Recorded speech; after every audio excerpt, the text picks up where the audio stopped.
Before we get into this week's episode, I want to make a plug for Art Market Minute. This is ArtNet News' new micro-podcast hosted by Margaret Kerrigan, who's the site's news editor Europe. It offers a weekly snapshot of essential art market news, expertly compiled by the ArtNet Pro editorial team. It was really mortgaged to a whole set of narratives about supremacy, which in the physical anthropology world, with the displays of skulls and so on, that told the racist lie that there were different kinds of species.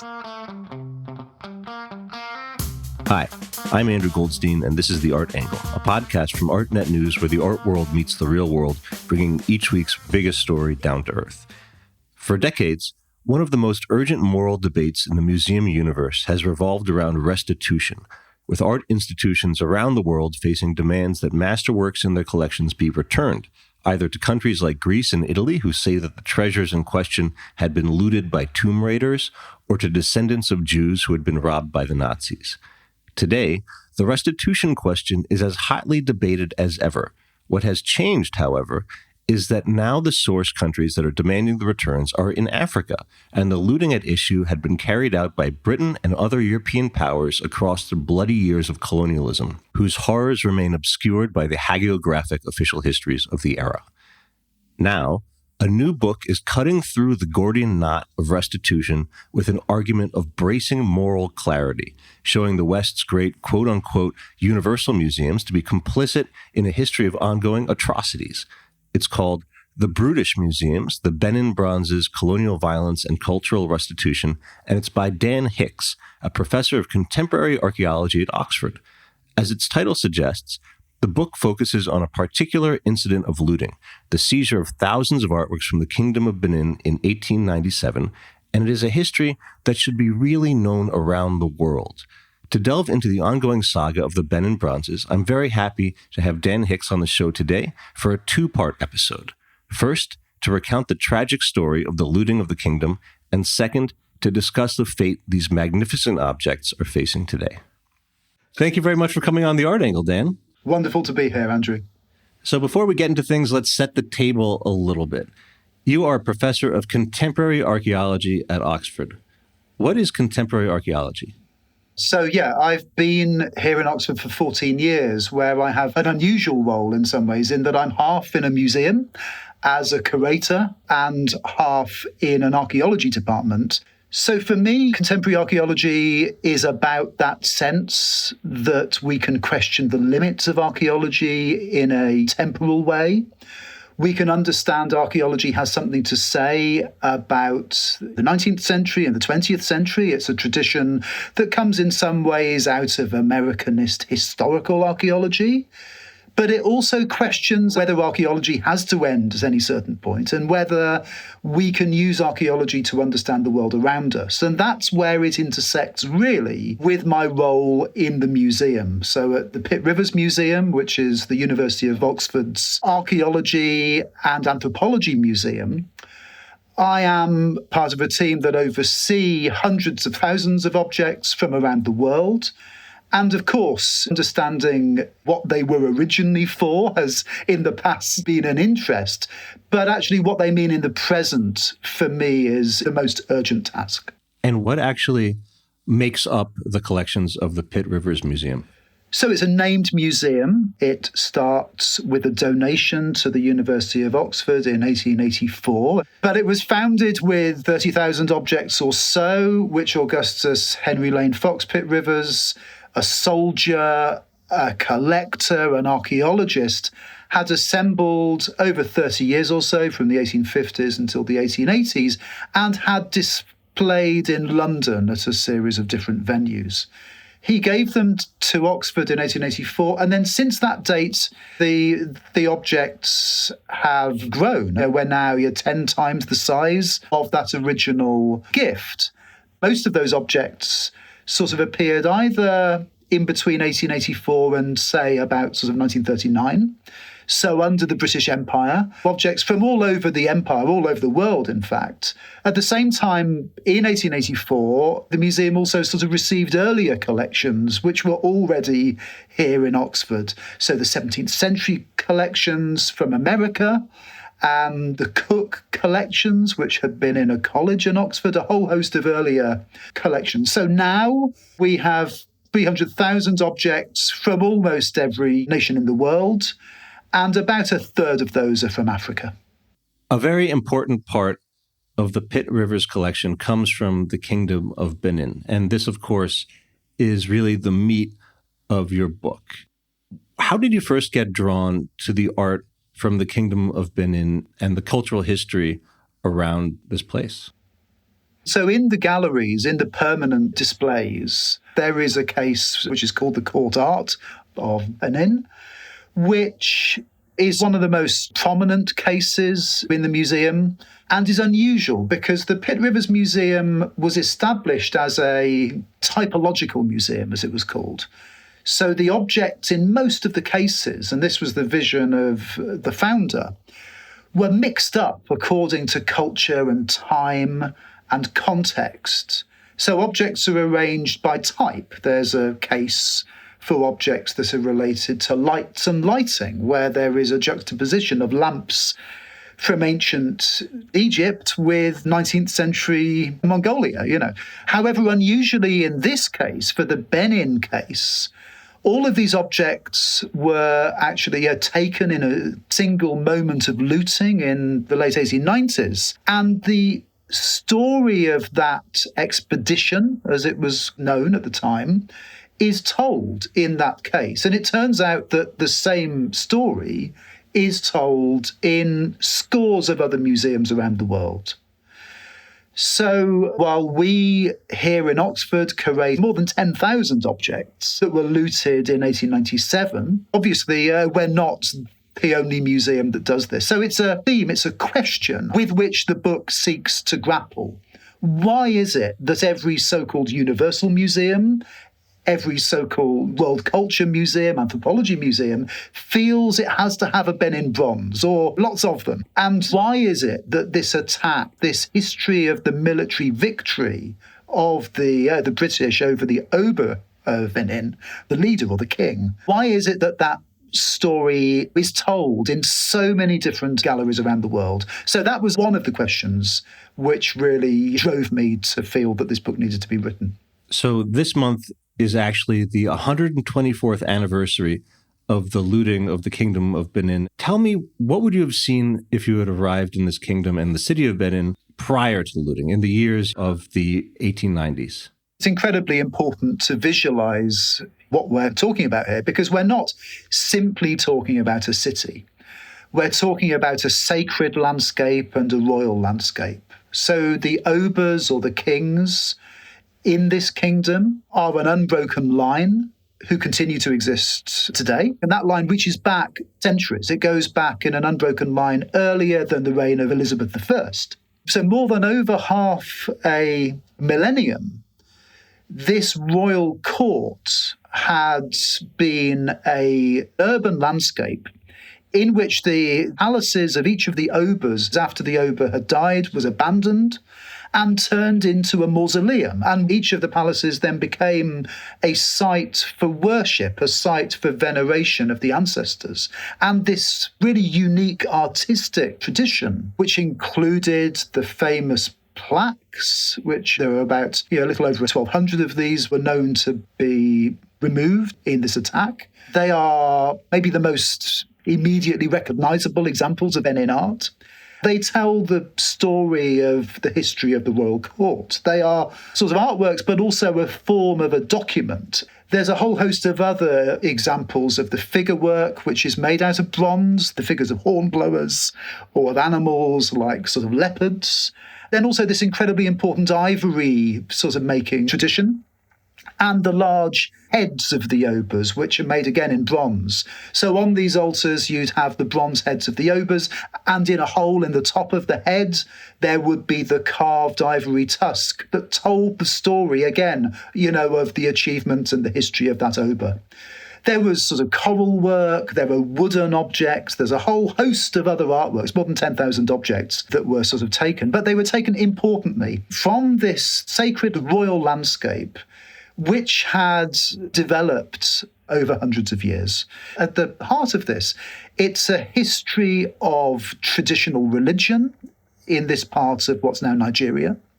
It's also a history of sovereignty. It's the role of the kingdom and how, if you like, the British, as they are not at this point yet a colony, but they're a protectorate in which relationships with the kingdom were central to how they were trading for palm oil and for rubber and so on. But there comes a point after 1884, after the Berlin Congress, where the Europeans are famously dividing up Africa in between themselves, and the scramble for Africa, as we euphemistically call it, as if it was a Boy Scout sort of day out, as if it was only the sort of Europeans elbowing each other out of the way. And when we call it that name, we forget actually what violence was unleashed upon African populations and sort of kingdoms at that time. So I frame it in the book as World War Zero, as it runs from 1884 up to 1914, this immense,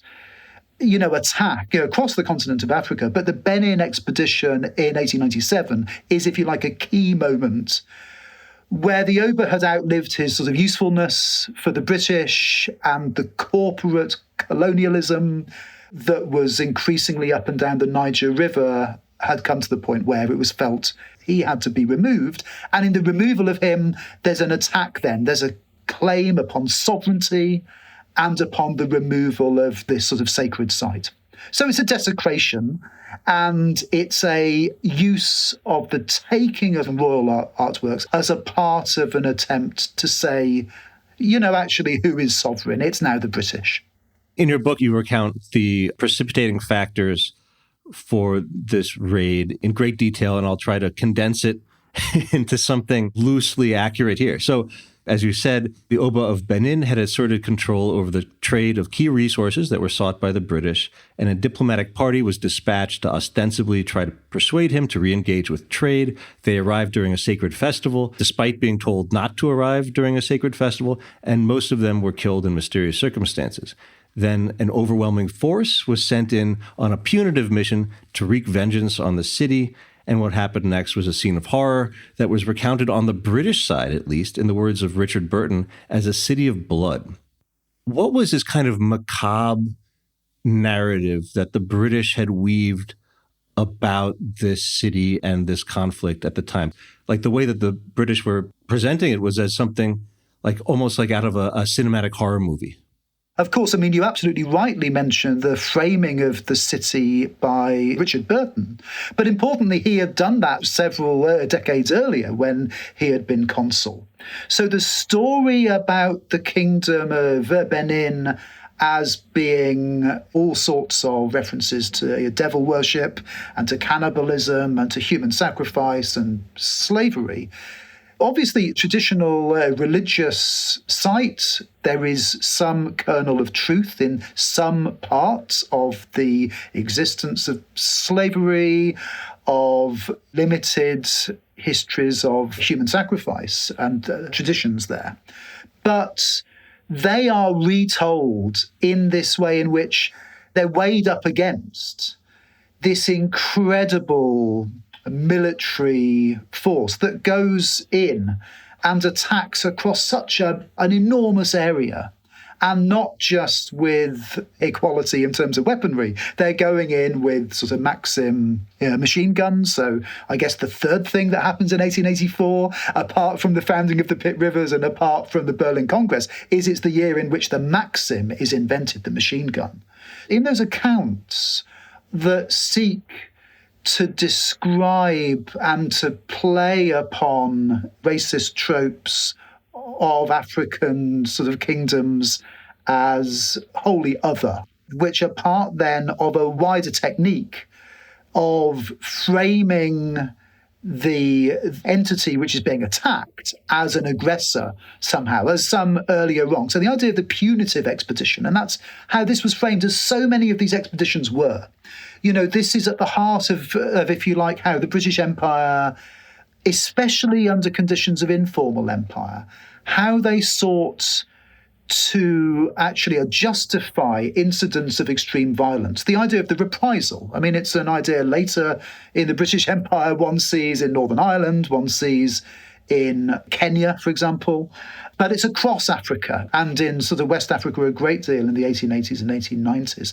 And what exactly is it that this kingdom is sort of meant to have done? Are they meant to have broken a treaty?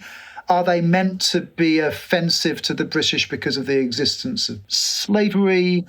And then when it comes to the description of the city, as if it's filled with corpses, as some of the soldiers describe, actually, to what extent are they describing the massacre that they have just wrought with their machine guns? And to what extent are they describing a religious sort of sites? It's unclear. But what is clear, and of course they don't count the bodies. There is no report in this way. What there is a whole set of highly spun journalistic accounts in sort of popular books. And there are journalists on the ground, from the Daily Mail, from the Times, from the Illustrated London News, these relatively, new forms of telegraph journalism, where actually a news of what's happening in Africa is moving around incredibly fast and is being spun. I think that's what the book tries to get into. It tries to unpick some of the truth here. What were these sort of justifications? What exactly happened with this first expedition? How many were really killed?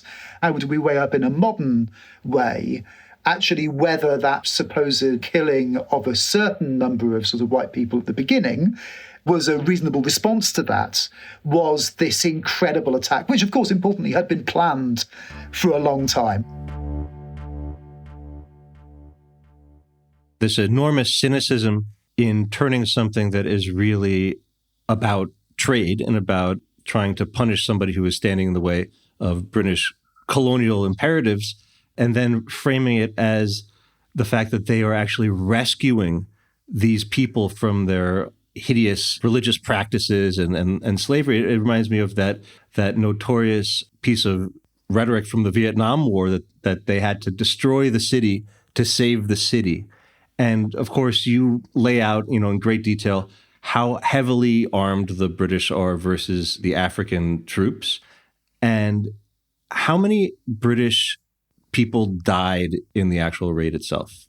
Yeah, it's a tiny handful. The book gives the exact figures of who we know died and who didn't. Importantly, what was a double operation? So there's this separate corporate operation going on in northern Nigeria at precisely the same moment. So in northern Nigeria, which is led by the Royal Niger Company, and the military attack, which is led by the Protectorate, so the British Colonial Service, there are actually two expeditions going on.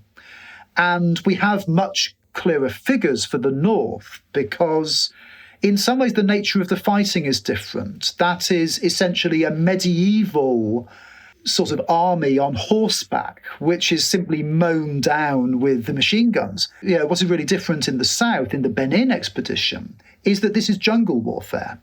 They're approaching it in a completely different way because of the sheer number of the carriers and the cutters that they employ hand in hand with the machine gun. So their approach is simply to cut into the bush and to rake the jungle as they go with the machine guns. So the number of casualties as they go along, because they're just randomly shooting into the jungle, are simply not counted in the same way. It's a different form of warfare. And they're coming at the city from 3 different angles. And they're burning sort of villages and towns as they go up and down the other sort of rivers. This is sort of not only the 38 Maxim guns, it is rocket launchers, it is electric lighting, It is barbed wire. I mean, this is incredibly modern sort of military technology. And I think the Vietnam analogy is very interesting because the nature of the Vietnam fighting, the difference in the, in the sheer sort of military scale of what's going on. But in this case, we're in 1897, and the technologies that would find their way pretty soon onto the soils of Europe, and, with all the horror that we saw in the 20th century in Europe, they're being tested on the bodies of Africans in the 1890s. There's no national consciousness at all about these histories. Here in the UK, we think of empire often. When we do, we think of slavery. We think of almost the spin that happened on the 200th anniversary of abolition, which was 1807. So, when we came to the 200-year anniversary, so much of the British sort of shift of consciousness on these questions was somehow slavery was something the British won. A bit like they won the World Wars or they won the 1966 World Cup. This is good news for the British, which kind of just ignores their sort of role in it, in all the horror of the taking of people from West Africa. So we erase these histories of African war, the ultra-violence. On the one side, we've overlooked the military history, but we haven't necessarily realised how important art at this point was for world history. After the African troops are totally annihilated by the British, they go in there and they not only sack the city, they raze it to the ground. They explode a sacred tree. They destroy the religious houses and execute the religious leaders. The palace is destroyed. It's eventually turned into a golf course. They burn the royal manuscripts. It's just incredibly thoroughgoing, but then they also engage in the systematic looting of the city. And I believe some 10,000 bronzes, ivories, and other objects were taken. How did they go about the looting, and what was the objective? I think we need to unpack a little bit that sense of how much was systematic and how much wasn't. The book sort of uses the manuscript diary of Egerton, who was the quartermaster for the expedition, who sets out the work to be done on one Saturday, which was to blow down what he calls the juju houses, to knock down the walls, and to burn down the Queen Mother's house.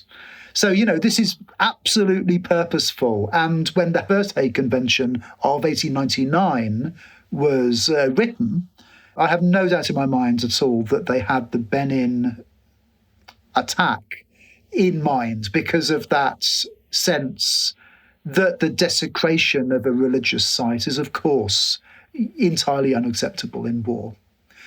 So that was systematic. But the looting, it turns out, was a chaotic, free-for-all. So I'd always believed what I'd been told about the looting, which was that there was some sort of grim logic to the taking of these artworks because they had to be auctioned off in order to defray the costs of the expedition. But I was really, genuinely astounded to find out that there was no record of any such auctioning off of all of the things that were looted. And the more you look, the more it turns out that that didn't happen. So 300 or so of the 1,200 of the plaques were taken officially, by the British and were exhibited in the British Museum, who retain about 195 or so of them now.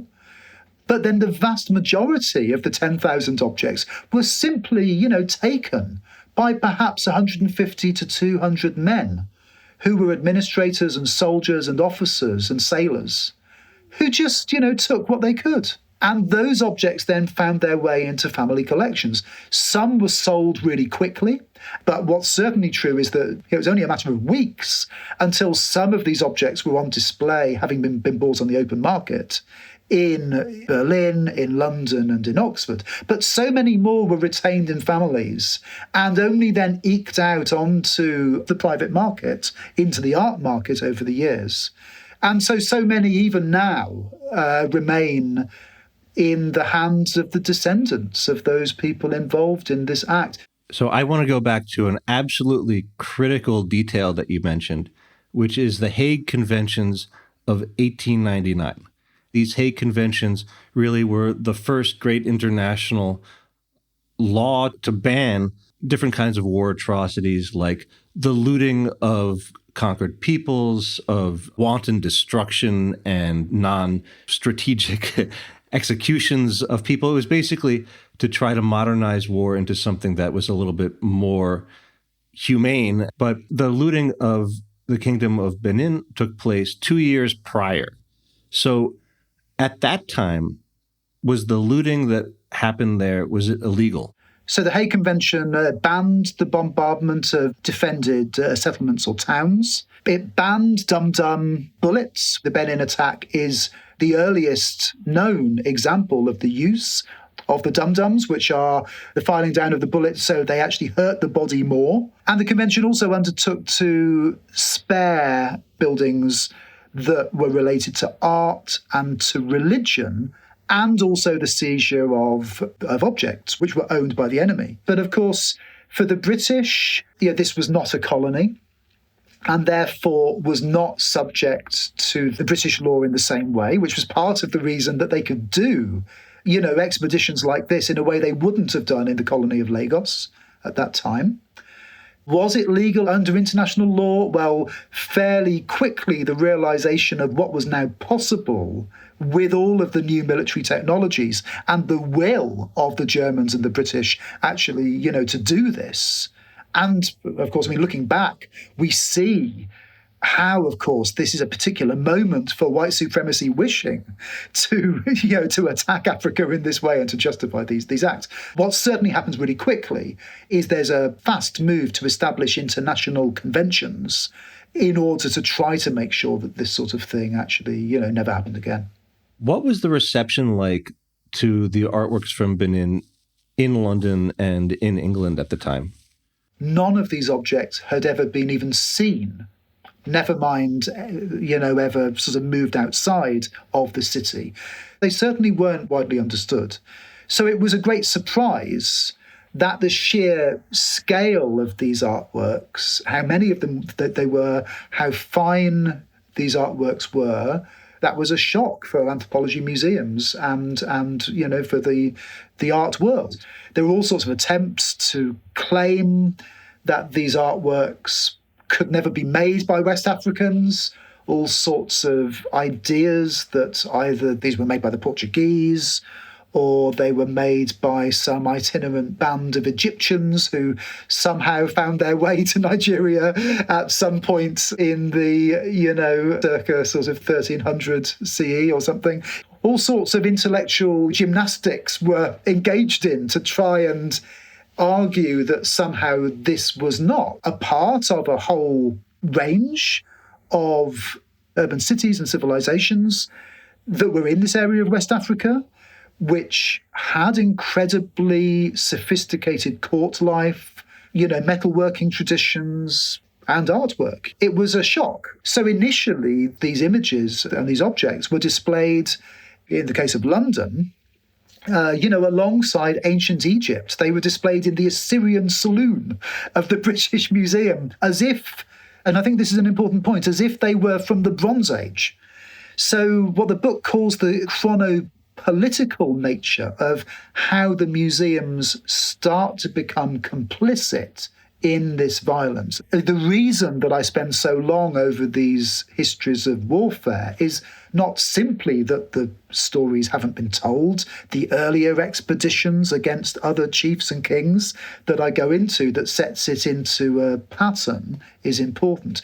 But we need to tell those earlier histories of violence and ongoing histories of violence because we need to show how there's a continuity with actually, what the museums are doing. And a part of the violence that happens in the museums starts with the desire to acquire these artworks and to present the kingdom as if it had been rocketed into the past. You're in the Bronze Age now. This is a dead civilization. It's been killed, and the British have killed it. And the British are able to take its objects of sovereignty as if the material culture of the Oba were equivalent two objects from an Egyptian pharaoh. They're literally displayed in the same space. It's not as simple as just propaganda. It was really mortgaged to a whole set of narratives about supremacy, which in the physical anthropology world, with the displays of skulls and so on, that told the racist lie that there were different kinds of species, maybe it's easier for a modern eye to recognize that as a sort of fake race science, a sort of, white supremacist story that, of course, only got worse as we moved into the 1920s and 1930s. Those of us in the art world who think of ourselves as, maybe more attuned to questions of inequality or racism, than our scientific colleagues, oddly, we just haven't got our eye into realizing that the same narratives of supremacy were being told in these displays, that the displays were doing something which was really dangerous. They were saying that there was a cultural supremacy. So for Pitt Rivers himself, all of his writings were about the idea that you could extend to the world of material culture the same principles of evolution, of survival, of improvement. In some ways, that's a pretty straightforward Victorian improvement narrative. But once it gets into the 1890s and it's being, the museums are being used to display the Benin Bronzes, it becomes this way of justifying this violence and of also crucially making the violence endure. So understanding how they were displayed at the time and what's going on and the relationship with the looting itself, really puts art museums, anthropology museums, absolutely at the heart of this enterprise. And you kind of, very interestingly, describe the objects themselves as being these kind of inquiet ghosts that have something that you call event density. So can you talk about what has been the fate of these objects over the century and a quarter since they were looted, and what has happened to this event density over that period of time? My personal approach for the past sort of 10 years or so has been to be interested in the role of any object of material culture, but maybe especially objects in museums, not simply as sort of frozen moments of time, but as ongoing endurances or durations, and therefore, to some extent, as events. So I like to see objects as events. I find that a useful frame.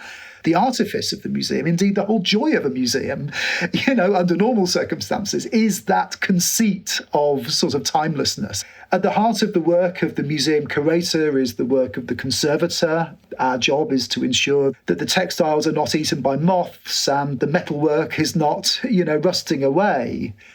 And yet sometimes those in my role, there's been some sort of mission creep whereby we've imagined our role also to be to stop the world from changing around us.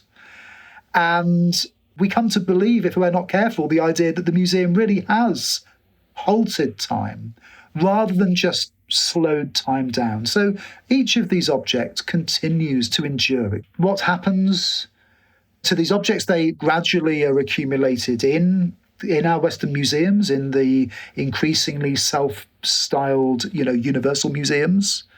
And the story of the Benin attack is told and retold. And for me, I guess the gradual realization has been that every day that we open our doors to a public that are going to see this case that tells the story of the Benin Bronzes and how they were taken, no matter how well we tell that, no matter how honest we are in how we tell that, how much of every detail there is in our text panel, those displays, while restitution is being claimed, every day that they remain, there's a reinscription of that violence, and there's a repeating, there's a deepening of that, of those processes. That's it for this week's episode of The Art Angle, to be concluded next week with a discussion of the fraught status of the Benin Bronzes today. If you like what you heard, you can subscribe to the show on Apple Podcasts, Spotify, or wherever else you get your podcasts. Also, take a moment to rate and review us. It will help other listeners discover what we're doing. The Art Angle is produced by Sonia Manalili, Tim Schneider, and Caroline Goldstein. Thanks for listening, and see you next week.